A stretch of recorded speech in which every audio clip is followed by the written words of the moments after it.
Welcome to Legal Funding Journal's virtual town hall, PACCAR Revisited. I'm your host, John Freund, managing editor of Legal Funding Journal. I want to thank you all for joining us today. We've assembled a really terrific panel, and this is a very timely topic, so there's a lot to cover. So I'm going to keep this housekeeping very brief. All attendees, first of all attendees will receive a link to the recording of this event. That will come via email after the event, so please stay tuned for that. The format of today's event, it includes a panel discussion followed by a Q&A with the attendees. So that's where you come in. If you have any questions for our panelists, you're encouraged to submit those questions. And there's two ways to do that. You can do that via the comments feature of LinkedIn, or you can submit an email to jfreund@litigationfinancejournal.com. That's JFREUND @litigationfinancejournal.com. We'll be monitoring those questions as they come in, and we'll get to as many as we can, time permitting, at the very end. Also, we'll be hosting virtual town halls on a monthly basis going forward. So we're going to be addressing themes and topics that are important to the community, and we hope you will join us for those. That'll be, again, on a monthly basis, and we also encourage you to submit any topics you'd like to see us address. Lastly, Legal Funding Journal is the most comprehensive source of news and events taking place in the legal funding sector. Members rely on LFJ to stay on top of case developments, funding activities, regulatory updates, and people moves, as well as to gain access to original content produced by some of the leading thought leaders in the industry. So for details on becoming a Legal Funding Journal member, please visit www.legalfundingjournal.com. And with that, I'm going to turn it over to our moderator of today's event, Tetsu Ishikawa.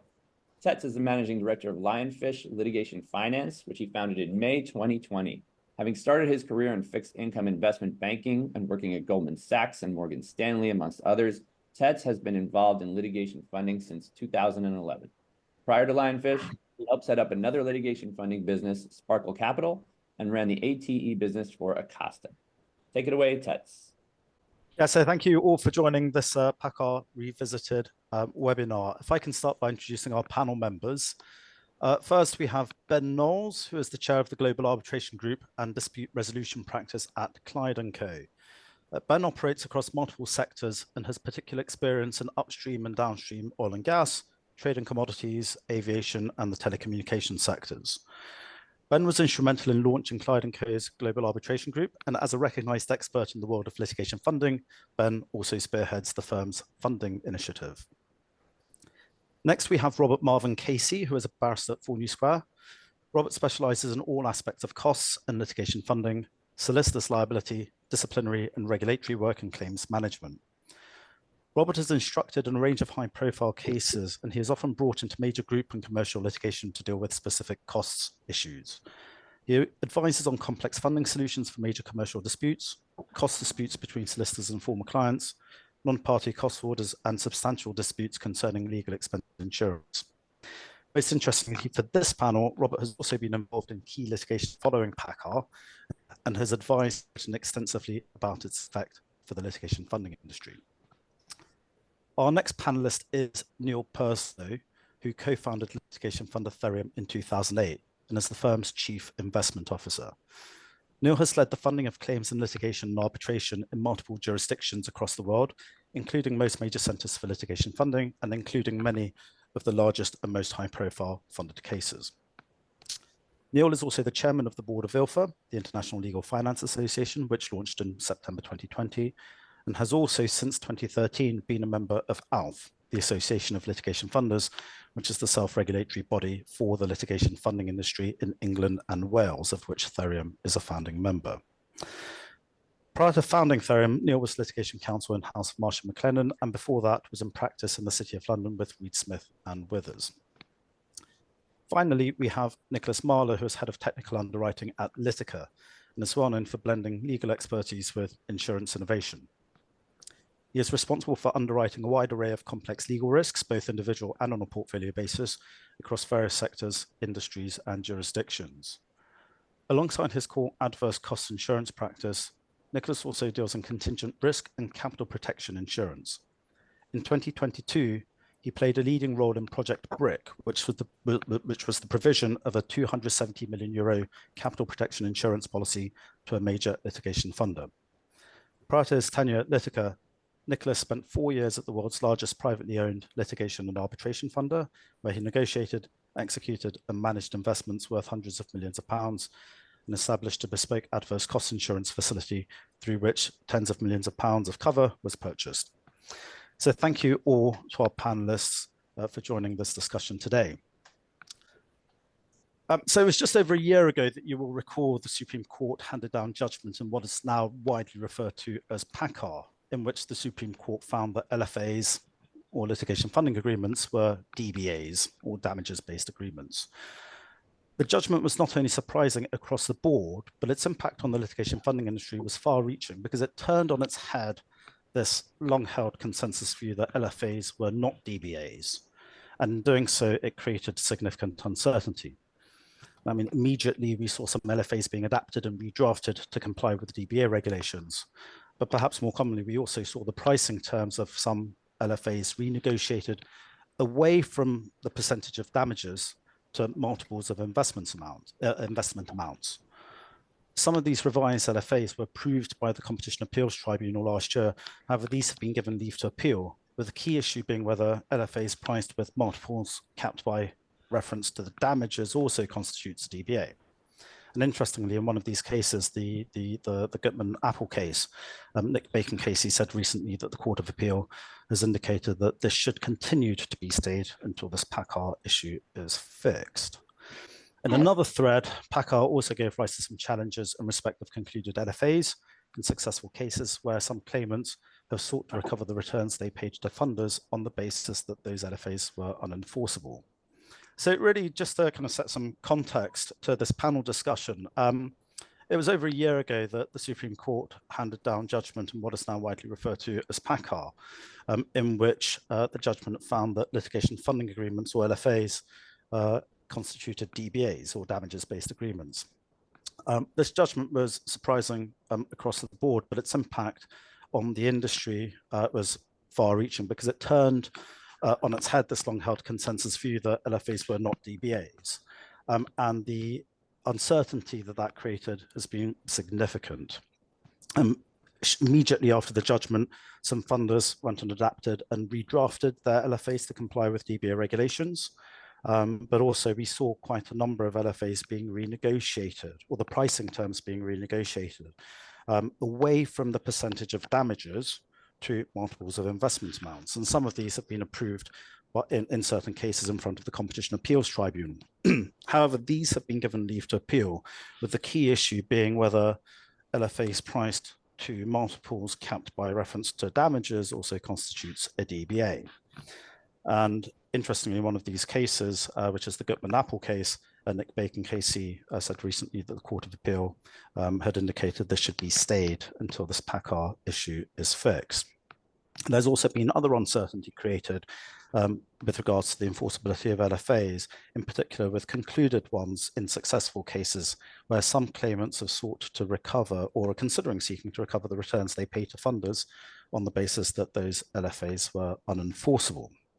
So there's lots of uncertainty around this, but what's added more to the uncertainty is that this has coincided with the mainstream publicity surrounding the post office scandal, which put not only the role of litigation funding, but the PACCAR judgment into the spotlight. And the upshot of that is that in March this year, the last government announced legislation in the form of the Litigation Funding Agreements Enforceability Bill that would have fixed PACCAR by clarifying that LFAs were not DBAs.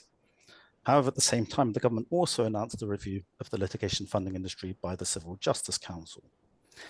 So sadly, the bill, which it's believed was largely there with strong cross-party support, didn't survive due to the general election.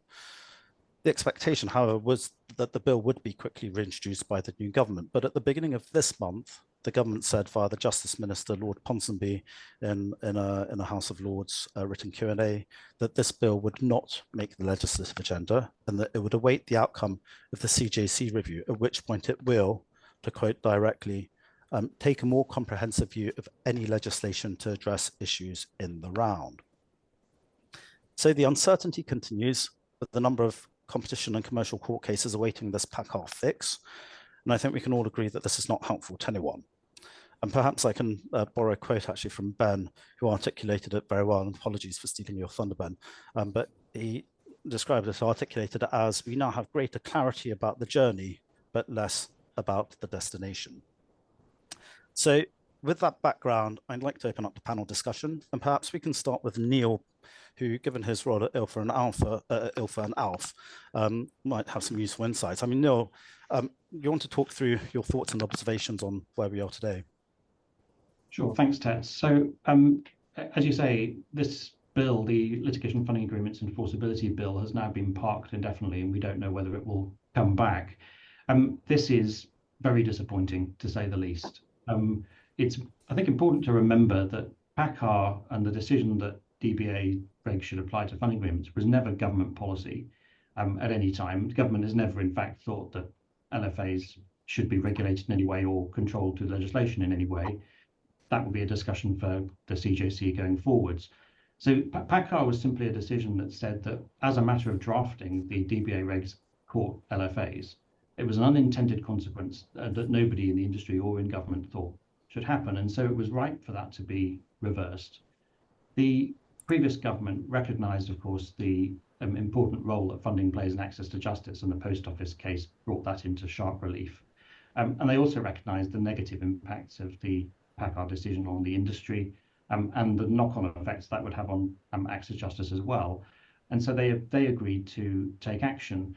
That first manifested itself in a provision amendment that was put into the Digital Markets Bill, which would have corrected PACCAR, reversed it, at least for cases in the CAT. So not a full fix, not what the industry needed, but what was possible within the scope of that particular act. And then following post office, the government agreed to a comprehensive fix. That then led to that amendment in the Digital Markets Bill being removed. And so where we would have had a fix now in the CAT cases, but for the bill coming through. The specific Litigation Funding Agreements Enforceability Bill enjoyed cross-party support. Many peers spoke in favour of it, including Lord Ponsonby, who was, at the time of the debates, the shadow spokesperson for Justice for Labour and is now a Justice Minister. And he recognised the purpose of the legislation, and he also recognised the competitive threat to the UK and the UK legal industry from other jurisdictions that would like to take business that the UK legal industry enjoys. So it was all very positive, and the new government has come in and has also recognised the critical role that litigation funding plays in access to justice, and especially in taking on large and expensive cases. So the only reason this bill didn't go through was a technical point, that it hadn't got far enough through the process at the time when the election was called, and there was no other reason for that, certainly no policy reason. So it's a great shame now that with the new government coming in, that they've decided to park the PACCAR bill pending the CJC review. It's very hard to see what relevance the CJC review has to PACCAR. I can't imagine that the CJC are going to conclude at the end of its review that the DBA regs are appropriate to apply to LFAs. That would just be unthinkable. The Supreme Court said that it would be very hard for funders and their LFAs to comply with those regulations. So the one thing that's clear is the regulation shouldn't comply to LFAs. What happens after that is entirely a question for the CJC, but I can't see what benefit there is in parking this point. What it does do, though, is it leaves the industry still subject to the uncertainty about precisely what can be done. Are multiple based funding agreements allowed or not? It constrains the way they can operate. We can't operate on percentage-based returns. And we're still subject to satellite litigation over potential returns and on relating to some of these more tricky points. So that's an unpleasant and unhelpful overhang. It's bad for claimants as well. Those who are seeking funding, the available options for funding are narrowed. The way funders construct and structure deals is narrowed as well, and that's unhelpful and will certainly mean that there are fewer options available and potentially then knock-on effects to access for justice. But perhaps the most stark consequence is for the UK legal industry. So bizarrely, the government, very positively, but bizarrely in this context, the government has said that they want the UK legal sector to be the fastest growing legal sector in the world. That's a statement from the Lord Chancellor post-election. And yet what you have is a message coming out that the government isn't willing to make faster legislation here to make investing into the UK legal industry attractive and certain. instead it perpetuates this uncertainty. That uncertainty will probably be running through until possibly 2027 by the time the CJC review has come out and then there is legislation. So we're going to have a long, prolonged period of uncertainty. And when international investors look at the funding market, they'll have to consider whether they want to be investing in the UK or whether it's better to put their money elsewhere. And that's exactly this point about international competition that Lord Ponsonby identified as being one of the important reasons for the bill. So it's a great shame. I mean, Nicholas, we don't really hear much from kind of insurers in regards to this kind of uncertainty in the PACCAR issue. I mean, from an insurer's perspective, what are your thoughts? Sure, thank you. So the AT insurers' odyssey through the world of PACCAR is in some ways quite different to that of the litigation funder. At first blush, you might think that PACCAR doesn't really have anything to do with insurers because it relates to litigation funding agreements, and you'll obviously never catch an insurer signing an LFA, so what's the problem? If you scratch a little deeper, though, the reality is quite different. If, as is common, you as an insurer insure a funder and the funder gives an adverse cost indemnity to the claimant, then all of a sudden the insurer's contractual fortunes are tied to the funders. If the LFA is unenforceable, then not only can the insurer not collect its contingent premium in the event of success, but also the insurance coverage provided to and paid for by the funder has vanished. This is because the indemnity that is insured is no longer enforceable. So if the claimant cannot claim under the indemnity from the funder, then by extension, the funder cannot claim under the insurance from the insurer. We actually had this exact experience play out. An opportunistic claimant on the cusp of success sought to cut the funder out because it felt emboldened to do so as a result of the PACCAR decision. But when they were informed that doing so would void the insurance that is effectively for their benefit, they magically found the goodwill necessary to renegotiate things with the funder, and an amicable solution was quickly found. Even if you insure a claimant directly, you can still face problems. If the claimant and funder fall out, causing funding to stop, then unless you have a suitable exclusion in your insurance policy, you risk paying a claim for discontinuance of the case that otherwise wasn't in contemplation. You then have the most serious headache of all, which, as an insurer at least, which is this. If an LFA that takes a percentage of damages is not enforceable unless it's DBA regs compliant, then is an insurance policy that takes a percentage of damages also unenforceable as a non-compliant DBA? Insurers do very rarely charge on this basis.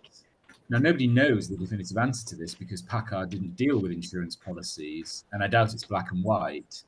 But if you apply the essential reasoning behind PACCAR to insurance policies, I think you could have a good go at arguing the point.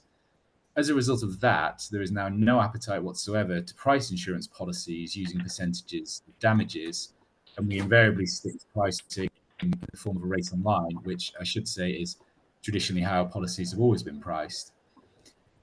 As a result of these potential pitfalls, when the PACCAR decision came out, we quite urgently conducted a root and branch review of our entire books to determine what exposures we had, in what amounts and where. And this is quite a sizable undertaking. At the end of July 2023, we had around 250 policies on the books. So instead of putting my feet up for the entirety of August, as I had intended to do, I was buried in insurance policies instead.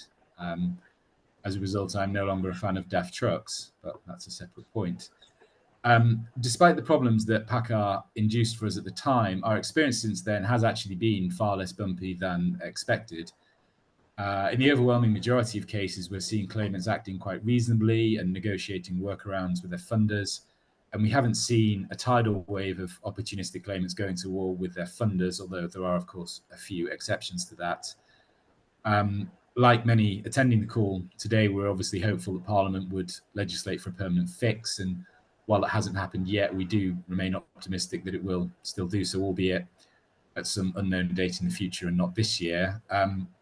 But in the meantime, I'm cautiously optimistic that the savings provision put forward by Alex Neil in her claim against Sony will succeed on appeal, having already succeeded at first instance. and then at least we can preserve the ground for when Parliament does eventually get its act together. So obviously you kind of touched on enforceability, Nicholas. I mean, Robert, given how central kind of enforceability is at the heart of this kind of there's this PACCAR issue. I mean, in addition to your general observations on where we are today, I mean, can you share some insights and perspectives on your thoughts on this core issue? The enforceability as a concept is familiar, and certainly familiar to lawyers who operate on CFAs. And I think the way that it works is key to what we have seen and what we haven't seen coming out of PACCAR. I mean, there are essentially two views on the concept. One, which is my preferred view, is that it doesn't actually say that there's anything wrong with the contract. It simply means, as a matter of substantive law, it simply means it can't be enforced. There is an alternative view, though not one that I would share, that essentially when it's said that the contract is unenforceable, it becomes an illegal contract. I mean, I don't agree with that. And it seems to me it's one of the paradoxes of PACCAR that what everyone thought that the DBA regime was doing when it was introduced with LASPO in 2013 was approving what had hitherto been illegal agreements with solicitors, namely contingency fee agreements that didn't comply with the CFA regime. And one of the paradoxical outcomes of PACCAR is that it seems to have rendered unenforceable funding agreements that were perfectly legal at common law, at least since the turn of the century, in cases like PACCAR, so forgive me, cases like Arkin and Factortame, and just decided that they are unenforceable. So instead of authorizing agreements that were previously invalid, it has imposed regulations on agreements that were not invalid, at least for a quarter of a century. Unenforceability, is also important to stress, is a two-way street. It means that the funder can't enforce.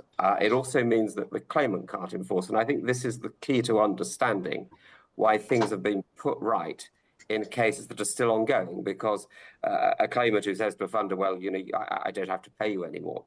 The funder's riposte in law could be, well, I don't have to continue funding your claim by the same token.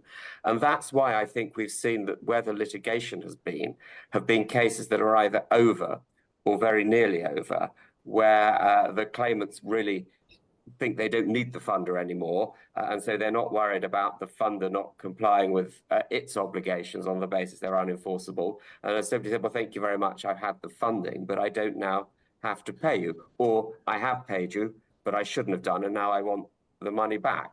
And I think that is how the concept of enforceability has fed in to the way that this has all played out, that it is a two-way street. And so if the agreements are invalid and all sides want things to carry on, then everyone has an incentive in fixing the problem. It's only where those interests converge, which really only happens at the end of a claim or after a claim is over, that it seems to have led, in my experience, at least to significant litigation and dispute. So, I mean, to kind of carry on with that kind of, concept of it being a valid concept and how it kind of might affect this kind of uncertain affects the kind of the integrity of the UK as a legal jurisdiction, which is also something Neil kind of referenced quite a few times. I mean, Ben, from your perspective, and how do you think this kind of uncertainty affects the UK standing as a legal jurisdiction? Thanks very much, Tets. And obviously, I should say these are my own views. We're a firm that does funded cases and defends funded cases, so I have to be careful not to tread on anyone's toes. But my own views are these. PACCAR obviously created a mess, and it was an expensive mess, irrespective of where we're going to end up.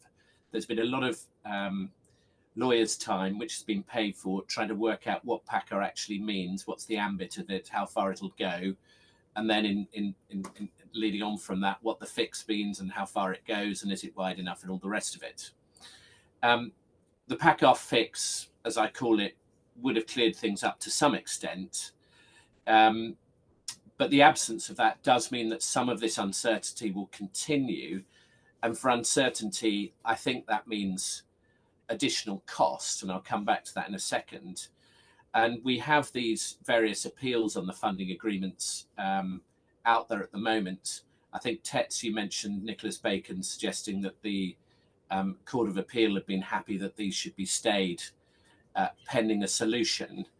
I think that the and others will correct me if I'm wrong, but my understanding is that that decision, or that sort of informal decision, was taken when the legislation was expected. But I can't see myself appeals being stayed indefinitely pending the completion of the CJC review and any legislation that might follow that. So what I would expect, therefore, is that in some of these cases, there are going to be some appeals that go up to the Court of Appeal, and potentially, indeed, all the way up to the Supreme Court. I think in terms of the sort of business of funders, if you like, and the business of litigation, where there are good cases to be funded, funders and ingenious lawyers will, in most cases, be able to find a way to get those cases funded. Although I would expect in practice that there's going to be a risk premium and additional cost attached as a result of PACCAR, not least because everybody's getting their funding agreements checked, double checked and triple checked. And where you have multiple stakeholders involved, there aren't necessarily lawyers who quite agree on exactly what works and what doesn't. And that's leading to additional cost and indeed additional time at the start of the case. With my arbitration hat on, I think it's worth reflecting on the fact that, at least anecdotally, there appear to be far fewer arbitrations that are funded than once might have been the case. Now, there are good reasons why that might be the situation. But I think the point of principle that I draw from that is that the funding market is to some extent finite, and then money will naturally move to follow the most attractive opportunities. So if parts of the UK legal market become less attractive as a result of PACCAR uncertainty, then I think there will be some cases that end up not being funded. And then where that's important, if you like, from the standing of the UK, or England and Wales technically, as a jurisdiction, I think this is increasingly important, because something that we're starting to see is competition between various European jurisdictions as to where certain sorts of funded cases can be started. There are certain sorts of cases where you can potentially sue a defendant in a variety of different jurisdictions. And I think there was a recent report, I think it was by CMS, which suggested that as a proportion of the whole of the cases being funded in broader Europe, including England and Wales, the UK is somewhat declining, albeit still doing better than everybody else and still doing very well. But what I have heard directly from some funders is that there is now an inclination where there is an option to look at a different European jurisdiction to potentially favour that jurisdiction rather than the UK. Now, part of that is I think to do with costs and the fact that European jurisdictions may well have lower costs, albeit costs are often not recoverable. But part of the uncertainty that's been created by PACCAR, I think, sits on top of that and increases the risk that cases that might have been pursued here get pursued elsewhere. Okay, so this, I mean, obviously this session is really about PACCAR, but it'd be remiss not to discuss the CJC review, given how they've how the two issues have kind of really merged.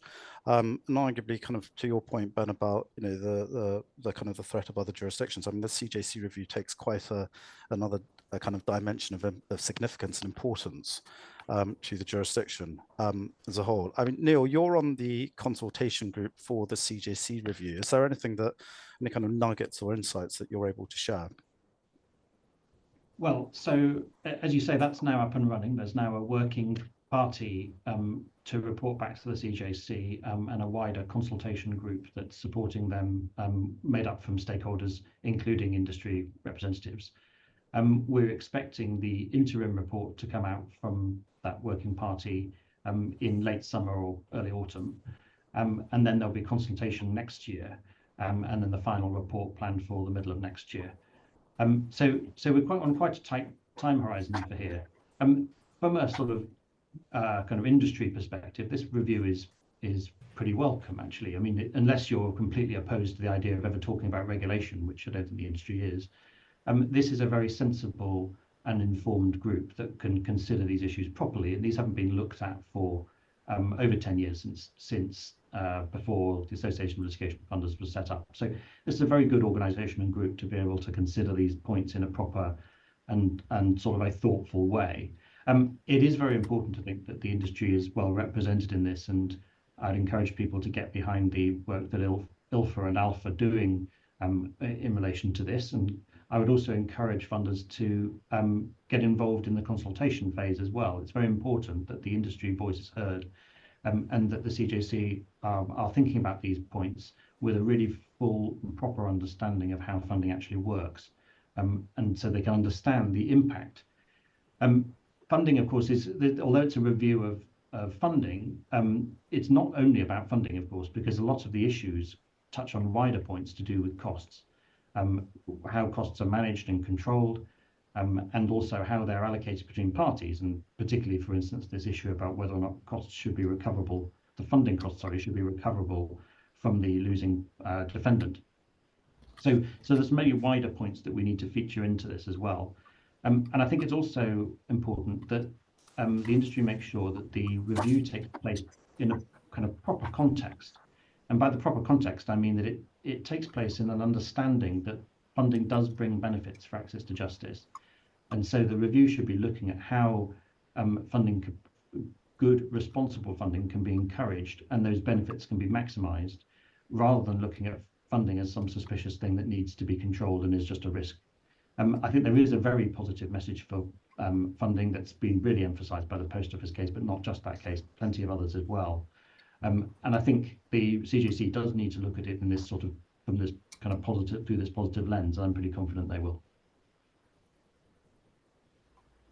Ben, you've said previously that if this is all actually, one part of a much bigger issue around costs. And I mean, with your arbitration hat on, and mostly funding costs are recoverable, which is something Neil's just kind of mentioned. I mean, what are your kind of thoughts with respect to, the significance of costs and respect to the industry and the review? I mean, I think whether or not I think the review is a good thing rather depends on the outcome. But we've got it, and we've got to deal with it. And I would agree with what Neil said, that people have got to engage with it. Lawyers, clients, funders do encounter these reviews from time to time, and the responses that are given are not always as thorough and as well thought out as they probably should be. I think this one is one where real thought needs to be given as to the inputs that the various stakeholders want to have on the review. There are some issues where there are sort of diametrically opposed views. So it is going to be I think it is going to be a real review, and the outcome will depend on the inputs that go in. Obviously, of course, that the real worry that I think funders have, and indeed lawyers have as well, is that there's an accidental there's some legislation that comes out of the review that accidentally, if you like, closes off or limits potential areas of funding that are available at the moment. The obvious example on that would be if caps are set inappropriately for certain sorts of cases, then there is a risk that certain sorts of cases could just become, if not unfundable, very difficult to fund. But on the other hand, I think there's no doubt that there are some troubling issues that do need to be addressed, and I'll come on to the costs one in a second. I think there's an interesting one for the lawyers, which is, I think, around potential conflicts of interest between claimants and funders when it comes to settlement, particularly around class actions. And of course, it doesn't take a rocket scientist to understand that in a context of a settlement in relation to a funded matter, the claimant lawyers perhaps have more of a stake in the game than might ordinarily be the case in an unfunded case. And I think that's somewhere where it's not obvious to me that the right checks and balances are in place to protect the rights of the claimants. And I think one of the checks and balances that we talk about is if you like, the self-regulation of funders. And I think nobody would doubt that self-regulation is better than no regulation. But whatever one thinks of the self-regulation, there are of course a large number of people funding cases that are being run in England and Wales that are not regulated at all in this jurisdiction, simply because they've chosen not to participate for one reason or another. So I think there will be a groundswell pushing the CJC for regulation, but regulation is difficult and it's expensive. And there have been plenty of examples in the UK of regulation going wrong and creating unintended consequences. And I don't think it's impossible that the government will take the view that regulation of the funding industry is just not a priority or too complicated or too difficult, but it could go the other way. So we need to watch out for that. On the cost piece, I do have a real concern about a perception of cost inflation in relation to funded cases. And the obvious place where one sees that, and one sees it there because all of the papers are in the public domain, is in the Competition Appeal Tribunal, where I think all of us on this call and plenty of others will have looked at some of the costs involved. Indeed, the courts have looked at some of the costs involved and regarded them as somewhat eye-watering.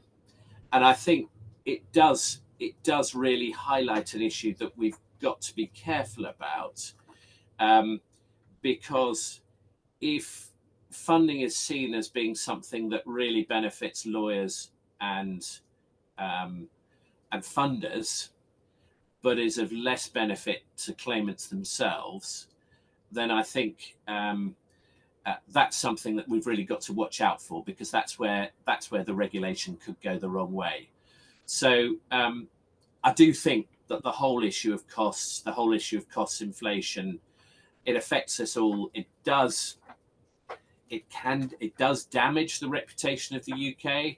We've talked about the some cases going to Europe because the perception that costs have got out of hand. So I think that is an issue that the CJC is really going to have to get to grips with, and no doubt with your hobby horse, Tets, around the recovery of funding costs. I'm just moderating, so I'm not saying anything. That's all. But just on the point of cost, though, there is a school of thought that, aside from just the general level of costs and cost inflation, that actually, one of the other drivers of costs is the conduct or the way that in which the litigation is conducted by both sides, and it's one of those kind of uncomfortable truths that tactical horseplay on costs is a litigation strategy. There was the recent judgment, the cost judgment on the Pannox emissions case, which was quite spectacular. But I mean, Robert, from your perspective, is there a better way to manage this issue, given the significance that if the base level of costs are expensive, then litigation funding is just proportionately the same, but on an absolute scale, it's more expensive? Well, absolutely. I mean, that's what the driver of the cost of funding and the cost of legal expense insurance is, because what are you funding or what are you insuring? You're funding, generally speaking, your own side's costs, and you're insuring against, well, perhaps some of your own side's costs if they're not recovered, but you're generally predominantly insuring against the risk of exposure to the other side's costs. So if the costs are getting out of hand, that is obviously driving up the cost of funding. So you're right to say that the cost of the litigation, I think, is the core to controlling the costs of all the litigation support. And on that, I mean, we've had many different attempts at controlling costs at different levels. At a much simpler level, we now have, I just say by way of context, a far broader fixed cost. But obviously, the fixed cost rules have petered out long before you get to the level of value of cases that are being funded. And although it's not an ideal solution, I think that effectively a form of prospective fixing, and I know that I will be told that's a crude simplification, by way of budgeting, it is the only way that the courts can control it. The Competition Appeals Tribunal has other powers that I'll just mention in a moment. But I think ultimately the best answer available is that the costs are budgeted, because it must be said, and as you indicated, it's not, one shouldn't think it's just the claimants with the advantage of hefty funders behind them who are pushing costs up. I mean, not at all. Defendants sometimes want their figures to look intimidatingly large as well in order to deter the claimants, the funders and the insurers and so on and so forth. And I think that really the way to control that is to control the inter-parties recovery through budgeting. And although group litigation and very large commercial litigation, but particularly group litigation, does not generally fall within the default that budgeting applies. It doesn't apply by default. My sense is that generally overall in substantial group litigation, High Court judges are imposing a form of budgeting, even, dare I say, when both parties say, no, we don't want budgeting. I can certainly think of one or two cases where the relevant judges have said, no, we're going to have budgeting here. Now, it would also be possible to have other forms of control, and I think, we will just wait and see what in due course is recommended. But in the review that Neil has been discussing. But there are other forms of control in the Competition Appeal Tribunal where at the outset they approve a class rep, and that involves approving the funding arrangements. And then at the end, they have the control of deciding to approve any payments that are made to funders and others. I think we've really yet to see, in a general way, how interventionist the CAT will be, and to what extent it will simply respect the contractual arrangements that have been made, without which the claimants might not have been able to advance, the class rep might not have been able to advance the class claim at all. But my general sense is that the CAT are fairly astute to ensure that the claimants are not hard done by in any arrangements they approve. But I think coming back to the core of your question, really I think that the most that can be done is some kind of prospective controlling of costs. And although it's sometimes imperfect, unless we just fix costs across the board, which I don't think would be attractive to anyone, I think some kind of preemptive control, which we now call budgeting, is the best I can think of. If others could think of a better solution, so be it. Just mindful of time, but regulation has come up and been talked about by all of you. I mean, Nicholas, sorry. Insurance is a regulated industry, and you operate in a regulated environment. We've seen in some jurisdictions like Australia, just one only, there was some regulation which was introduced and then withdrawn following a change in government. Do you think this is something that needs a kind of a formal regulatory body, or do you think this may be better on a kind of a self-regulated basis, or for something for the courts to manage, given the right powers and the frames of reference? Yeah, certainly. I would say I have mixed feelings on this. So on the one hand, returning to the CJC briefly, on the one hand, the CJC, according to its own website, says their review is about, quote, making civil justice more accessible, fair and efficient. Yet at the same time, the first line item in the list of things the review will consider is, again, quote, whether third-party funding should be regulated. Now, sounds somewhat ominous. You would naturally expect regulation to dampen, not expand, an industry. So I'm not sure that all the methods of the review are likely to be consistent with its stated objectives. As Neil alluded to earlier, the CJC review is wider than just funding, so I'll be keen to see what it has to say in relation to insurance, and specifically the interplay between funding and insurance. Coming on to your question, I thought it was quite interesting recently that in a cryptocurrency dispute that the Competition Appeal Tribunal recently certified, it's made the grant of the CPO conditional upon the funder's ongoing compliance with the ALF's Code of Conduct and capital adequacy requirements. Now, the funder was not an ALF member, so this seems like court-imposed regulation through the back door, which may actually be the sweet spot between voluntary self-regulation, which is what we have at the moment, and formal FCA-type regulation, as we may get in the future. In any event, though, I do think that fears of regulation may be overblown by some corners of the industry. As you've alluded to, Tets, the insurance sector is incredibly heavily regulated, and yet we still manage to play in the same sandpit as funders. Solicitors, of which many of us are, and barristers are also regulated and manage to cope. DBAs themselves, as a mere contractual instrument, are actually regulated, and yet they are widely used without issue until PACCAR came along, at least. If I were to look into my crystal ball, I make no assurances as to the reliability of that crystal ball, but if I were to look into it, I would say that I don't expect any imposed regulatory regime would extend very far beyond the ALF's current rules, probably with a 50% cap on damages. But that doesn't sound like an excessive hardship to me, bearing in mind that that cap already applies in a DBA context.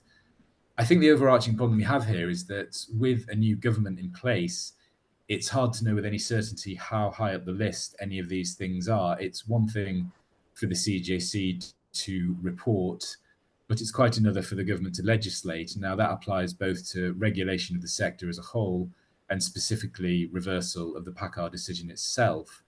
And uncertainty has already been said on the call, but uncertainty is obviously bad for investor sentiment. And I think the government needs to set out its stall from a timing perspective, really, to provide the certainty that is needed to allow us to get on with what we're all doing. So just mindful of time, but I mean, one of the agenda points on here very quickly was, just about the kind of the PR perspective, and obviously the fact that there's lots of kind of opinions and arguments kind of being thrown about from kind of all sides. And I just thought it'd be worth touching on this very quickly. Ben, I mean, you're a solicitor that works on both sides, and you probably get it. You probably get the perspective on all from all angles. Can you give us your thoughts on the role of PR in all of this? Well, I'll just be very quick, because I know that we're coming towards the end of our time, and you want to leave some time for questions. But I think with the review, it's important to get the narrative right, because there are competing narratives, and I'm going to give one quick illustration just to show what I mean by that, with due deference to you, Neil. But I've heard you speak on this, and I think you'll understand the balance with which I'm making the point. I'm referring, of course, to the Postmasters case and the Horizon scandal. And if you like, there are two competing narratives that the various people have put forward in relation to that. The first is, of course, that without litigation funding, the full scale of the Horizon scandal would never have come to light, and the Postmasters wouldn't have been compensated. I think most people would agree with that. On the other hand, the Postmasters' share of the funded settlement was pretty low, all things considered, and the focus of much of the compensation debate has been around the compensation of the Postmasters who won the litigation, but didn't get the damages they might have hoped for. There's also something in that argument, I think, as well. So, just finishing on the Postmasters piece, had it not been for the fact that the team ultimately shamed the government, I think, into coming up with a compensation scheme, which one hopes is going to end up with the Postmasters finally being compensated in the way they should have been. I think there would likely have been much more criticism of the outcome, of the funding outcome of the Postmasters case. So on the one hand, you've got the good point, you've got funding generates solution, but on the other hand, you've got the negative counterpoint, which is, yes, but perhaps the returns should have been bigger for the claimants. And that, of course, is at the heart, I think, of, if you like, some of the PR debate around the whole issue of funding, plays back into the cost piece. Again, I think it's interesting to understand, none of us know why the Supreme Court reached the decision it did in PACCAR. I think as lawyers, we'd all accept that they could have gone one way, they could have gone the other. They're not allowed to talk about it, so at least until some of them retire, we're not going to hear much more. But it's possible that the cost piece was something that they were unhappy about. It's also possible they didn't like funding for a whole host of other different reasons, or took a view that they wanted to be very dogmatic, if you like, about the drafting, as Robert suggested earlier. But I think there are some PR issues out there. I think the industry's got to get to grips with them. I think the industry's also got to engage with the debate. And if that happens, there's a reasonable chance the CJC will come up with something sensible. I mean, Neil, given your role as a Theriman also of Valve, I'd be remiss not to give you the opportunity to respond. Yeah, so I probably agree with Ben, actually. I think that the post office case has had, there's more than one perspective on it. And I think this is the key thing here is that is engagement with the detail, because it's sort of simple headlines, particularly incorrect headlines about the amount of the funders returned, for instance, that's been repeatedly misquoted in the press. So it's very important that all the information comes out, an accurate version of it. It was actually looked at in the Legal Services Board report, and I think in quite a fair and balanced way. But as I say, this is where I think the strength of the CJC review will be, because it can actually look at it in and around, and also look at the drivers, because the post office case is as much a case about legal costs and defence strategies as it is about funding. And that needs to be looked at very closely, because these all interact together. So I do think that the CJC is the right place for it. But the important thing is we ensure we have a proper debate, and we don't get caught up on sort of arguments that are being put forward by people who are simply trying to prevent funding happening, rather than actually look at properly how it works. Okay, good. I think we have 4 minutes left. I know John wanted to turn this over to Q&A. Yes, thank you, Tess. Really appreciate you moderating that panel for us. Great job. So I'm going to just jump in with your questions. This first one will go to the entire panel, anyone who wants to take it. Do you think efforts by lobbying groups have played a part in influencing government policy to hold off on the PACCAR bill? Question about lobbying group influence. I'll jump in. I don't have any first-hand experience of this, but I find the name fair civil justice to be an absurdity in itself. Civil justice is justice in and of itself. It does not need the word fair put in front of it. So I think you can see all you need to know about their motives from their name, but I'm sure they are lobbying away furiously in the background, hopefully to no avail. I would absolutely agree with that. We know that I think it's widely known that civil justice is backed by the US Chamber of Commerce and represents big corporate interests, and they would be an example, I think, of where I would say that where we need proper informed debate rather than debate that's driven by that's just trying to achieve an end outcome, i.e. no funding.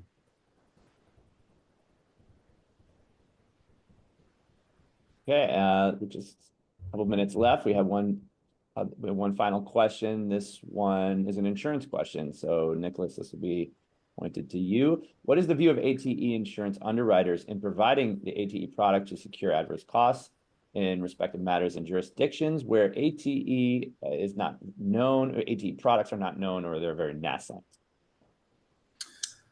So as much as you want to promote awareness of your product offering, there's limits on how achievable that might be globally. Obviously, there's a lot of jurisdictions out there. So the way you would ordinarily deal with it is if you go down the funder as insured route, a Jersey or Guernsey SPV, then you immediately remove a lot of the sort of geographical or jurisdictional problems that come with trying to do business in those areas. So I suppose the shorthand for that is, we have a few sort of tools in the box that can deal with that problem. Okay, great. Well, we're right at the top of the hour here, so we're going to have to end it there. I want to thank everyone for attending today's event. We really appreciate it. And I want to obviously give a special thanks to our panelists and our moderator, Tetsu Ishikawa. Everyone did a fantastic job. We really appreciate this. And we apologize for the brief technical snafu in the beginning. We managed to cover a lot of ground after that. So really great job all around by the moderator and panelists. As a reminder, this event has been recorded. You will receive a link to that recording very shortly within the next day or so. Please stay tuned for that email. We'll also be convening our community at our next virtual town hall in September, so just a few weeks away. Details to follow, and we hope that you'll join us again. And lastly, for details on becoming a Legal Funding Journal member, please visit www.legalfundingjournal.com. Thank you again, and enjoy the rest of your day, everyone.